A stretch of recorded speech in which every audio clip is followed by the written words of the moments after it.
Welcome to this 500 point Orc on Orc battle.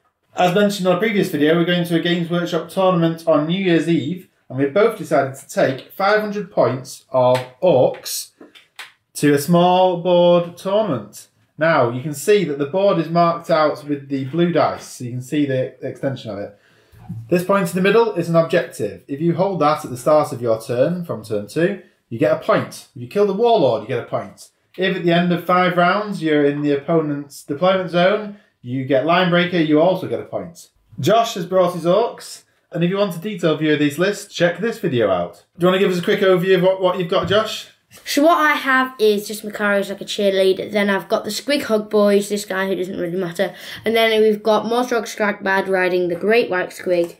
And he's also going to be my Warlord. Then we've got the Beastsnagga Boys, a squad of 10. Then we've got a knob on Smasher Squig. Boom. And you've also got a knob as well at the back there. That's a knob? Yeah. So he has slightly more attacks. That's your 500 points. Check that out. I've gone for a slightly different list here. My Warlord is just a War Boss, and I have 10 Gretchen as my troops choice. I have 3 War Bikers for fast. I don't really get to play these boys, but I really like them. It's the Grot Tanks, and I've got 4 of them, all with Scorchers. And to round it off, I've got a Dakka Jet, but for points, I've only got 4 Super Shooters rather than 6. Let's see if it works. Now for the all-important roll-off for first turn, as this is probably going to be really important on a small board. Go. Oh, I always go first and fail. 1. No! Right, it is Grot Tanks turn 1.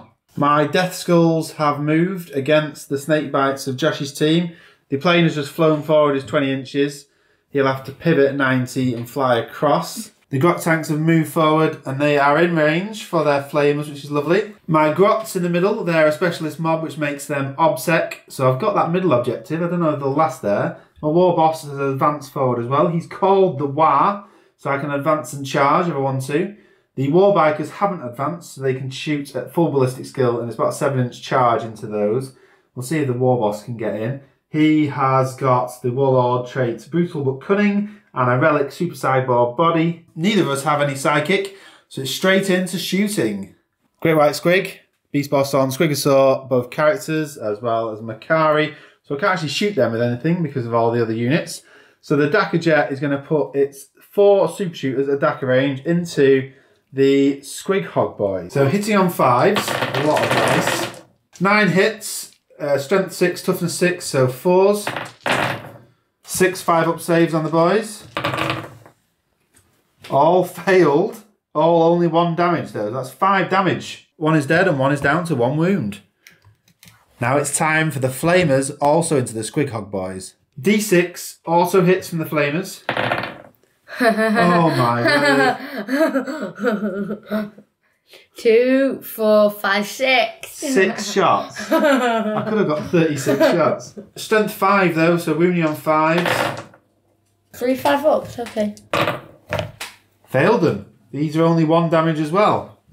So that guy's dead, and the other guy is down to 1 wound as well. Now it's time for the War Bikers shooting into the Beastsnagga Boys. And at this range, they get 30 shots. Hitting on 5s. Strength 5, toughness 5, wounding on 5s. 6 6-up saves for the boys. So only made 1, so 5 are dead.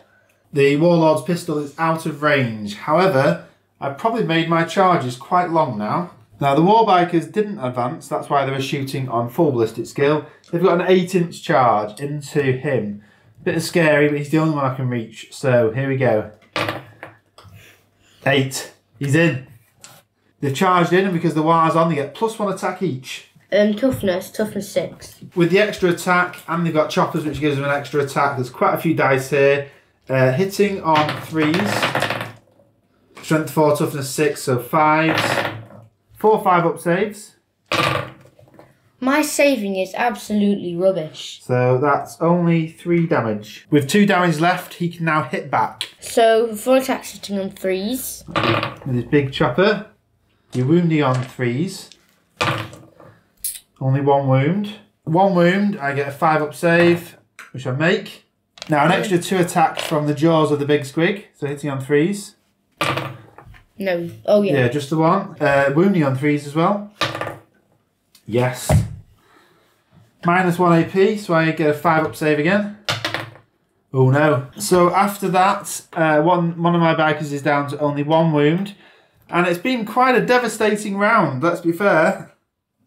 Now it's time for the snake bites. Turn 1.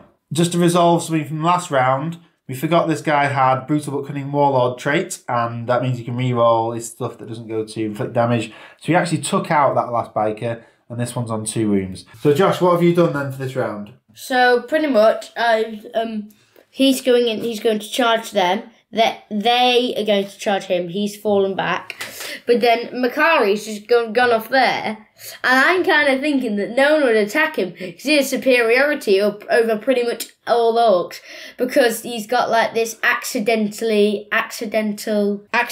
figurehead. That's it. So sluggers going into the warbikers, hitting on 5s. Woo! Wounding on 5s.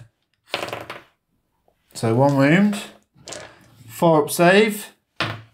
Saved it. He's got his sticker. So 1 dice hitting on 3s for his sticker. Yep. 1 6-up save. Saved it. Amazing saving for me at the moment. He can't shoot because he's fallen back. Your big dude does have a gun though, doesn't he? He's got a thump gun. D3 shots. Go on then. For 2. 2 shots hitting on 5 still because he's still an orc. Okay, never mind. Right, so that's the end of that. Not a great deal done with the shooting. Not a big shock from the Beastsnaggas. So now it's the charges. So Great White Swig's pretty much an auto win, so I'm just going to make him there. Right. And also these guys are pretty much an auto win as well. Yeah. So even if they got a 2 or they'd still be in. With him calling a waaagh and being a Beastsnagga attacking vehicles, he gets an extra 2 attacks. So all these attacks hitting on 2s. That's really good. Strength 7, toughness 5, so 3s. So 5-up saves. Now these are 3 damage each, which is quite scary because the tanks only have 2 wounds each. What? So I failed all my saves. So they're pretty much all dead. They are all dead. Yeah, they're all dead. I do get ramshackle though. No, you don't. Which means that they're only 2 damage instead of 3 damage. However, these are all dead anyway. Oh dear. So in 1 round of fighting, without even using his shark teeth, he's killed my 4 grot tanks. I feel better now about this now. Right, now to the other battle over there. Boys that are within a waaagh and charging, it's absolutely scary. This many dice coming in, hitting on 3s into the warbikers. Oh my word. I'm wounding on 4s. I've got all these saves to make as 5s. Nope.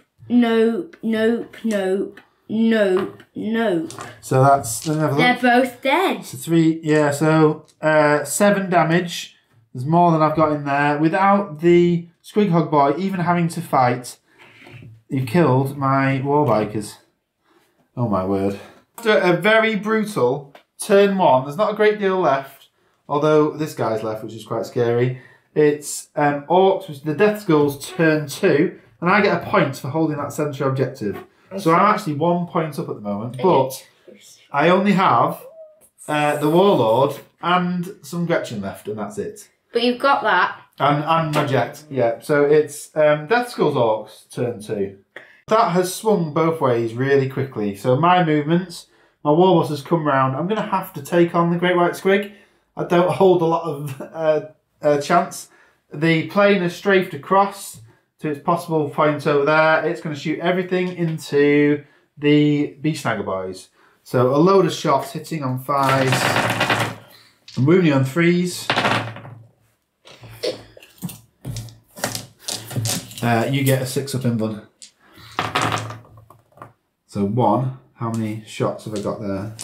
So I wiped out the squad but left the knob on 1 wound. I've only got a little bit of shooting from the Warboss. He's going to go into him as well. My Warboss's Combi Scorcher took 1 wound off this guy. Now I'm rolling to charge him. And I'm in. And you're going to get killed. Turn 2 of the waaagh still in effect. So I've got 6 attacks with the Power Claw on 2s. Oh my word, I got 3 1s. Now these are strength 12 against toughness 7. So these are 3s. Another 1. And they are -3 AP. 4 plus invuln. Save 1. Last one, that's an extra 2 damage. Woohoo! He's only down to 6. Right, so that's the end of all my fighting. Unfortunately, your guy gets to hit me back now. Firstly, the 6 attacks back. Hitting on 2s. Is it 2s? Yeah, 2s. Kabam. 3 1s, unlucky. What? That's like you. I don't want to be like you. So it's wounding on 3s. Okay. So 3 wounds. I get a 4 plus invuln. Save them all. What? You get an extra 3 attacks with the shark's jaws on 2s. Okay. If I don't do anything, I'll be absolutely devastated. And 3s. Right. I do get 4 plus invulns again though. Oh no. Because I've got a super cyborg body. So I failed 1. So that's 3 damage. However, I halved the damage, but it's half round up, so I'd lose 2 wounds. I'm down to 4, and that's the end of my go. Now it's turn 2 for the Beastsnagga boys. The movement is done. So what I'm planning to do is that him and he's going to go run round and murder them. Those 2 are going to go into that war boss. Hopefully, if they all get wiped out, then Daddy's next turn, he'll wipe out some of these. Obviously not all of them, but then I'd get objective secure because that can't get the objective. I just move everyone onto the objective, so he can. So no matter what, he will kill them, but I'd always have more points than him. Yeah, so that's a good thing now. So you've moved. So a little bit of shooting now. One thing you can do is that he's got a relic grenade launcher, and that is within range. So you can actually shoot at that, even though it's -1. So 3d6 for the number of shots. So 10 shots hitting on 6s. You got 2 at least.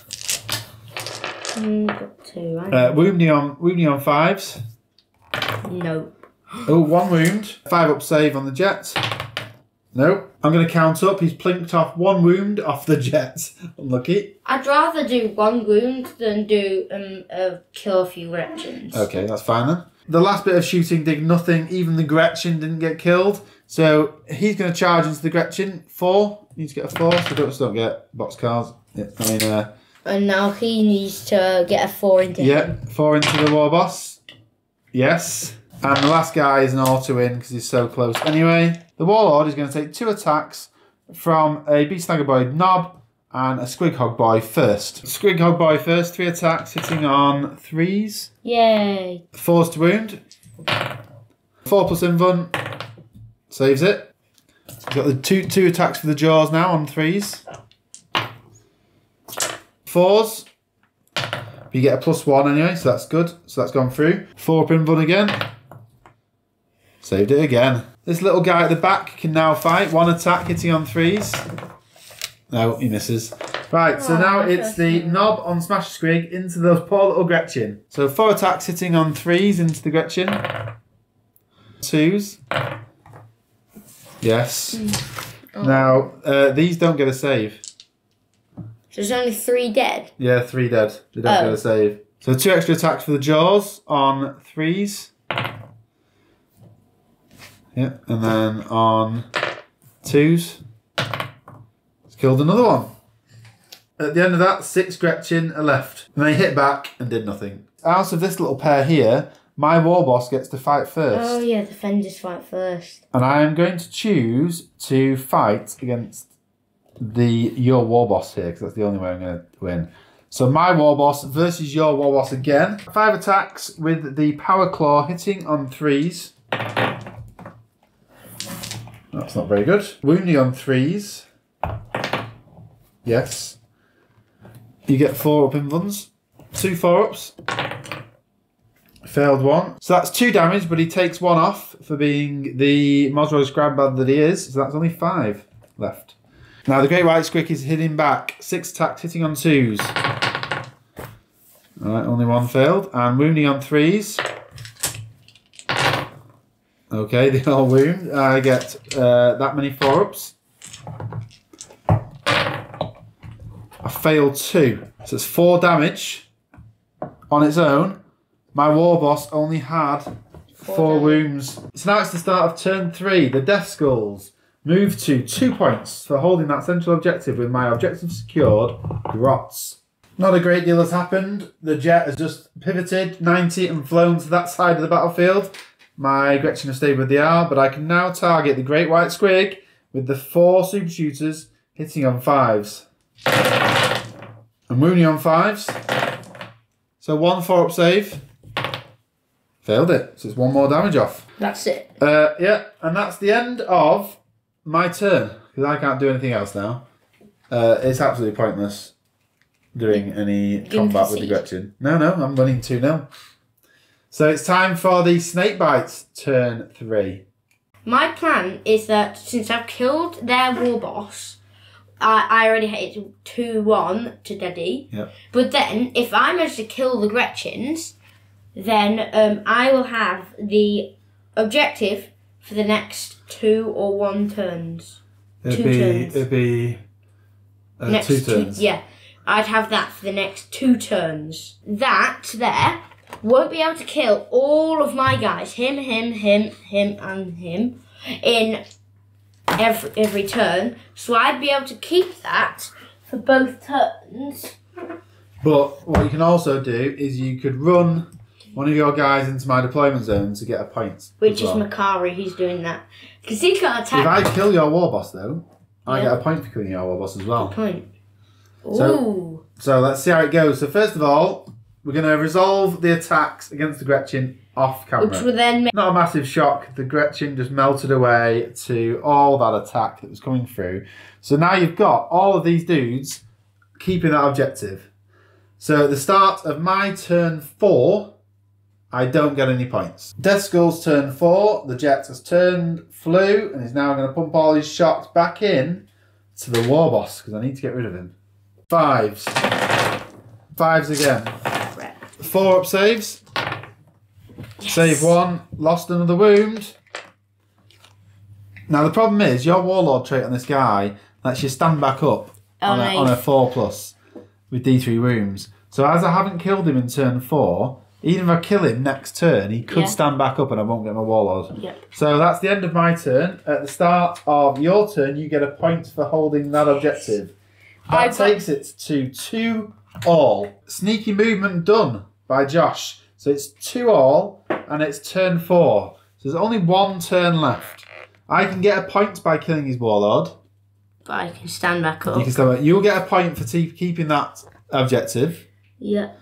And sneaky, you've put both a Squighog boy and Makari into my deployment zone. So at the end of the game, you could get that. Now, I'm kind of wondering, if my jet flies into your deployment zone, that is also line breaker. The jet is going to pivot and fly into Josh's deployment zone. This jet has got a lot of shooting to get. It's got 4 shooters, and I've got 3 targets I need to kill to win. If I don't kill them all, then I fail. So I'm going to put 2 super shooters into him. That's 12 shots. 1 super shooter into him, 4 shots, 1 into Makari over there. So into Makari, 5s and 2s. 2 hits. Makari gets his suspiciously lucky save. Let's do this. Suspiciously lucky. Yes, he saves them both. Oh, Makari survived. Oh, he saved that as well. So both of those guys are done. Now into your war boss. 4-up save. Okay, you saved that anyway. So at the end of all my shooting, I did absolutely nothing. Turn 5 done. Turn 5 for the Beastsnaggers. You get another point there, so that's 3-2. You get another point here. That's 4-2. You have won. Actually closer than I thought. But I think Makari getting line breaker and an extra point helping you win it is iconic. So that's the end of the battle report. I hope you enjoyed it. Please come back for others and see you soon. Bye. Bye.